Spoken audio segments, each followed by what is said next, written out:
په دې وروستیو کې هغه ویډیو چې په ټولنیزو رسنیو کې خپره شوې وه او پکې یو امنیتي ساتونکی د لارې پر سر یو کس وهي، کله چې امنیتي مسؤلین له یادې پیښې خبر شول عاجل لاس په کار شول او په پیښه کې ښکېل امنیتي ساتونکی نیول شوی دی. د کابل امنیه قمندانۍ اړوند داخلي امنیت څانګې ته سپارل شوی دی.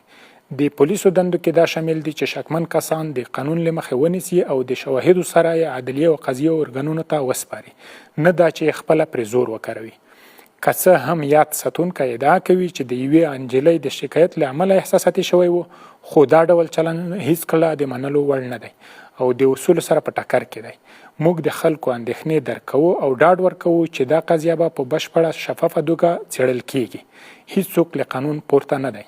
زه د څلورمې حوزې مجاهد سره له یو بل ملګري چې موږ د تیمني په ساحه کې ګزمه درلوده، په دې وخت کې یوه نجلۍ مخ ته راغله او دې راته د عرض وړاندې کړ چې دغه نفر چې مخ ته یې ولاړ و همدغه نفر چې ویډیو کې ښکاري موږ ته مزاحمت کوي، موږ ته رد بد وایي، حتی موږ ته نمبر اچوي او د ده له وجه موږ کور ته په بدلو لارو ځو چې زموږ کور پیدا نه کړي. یعنې ډېر موږ ته مزاحمت کوي، یوه ورځ نه هره ورځ همداسې کوي.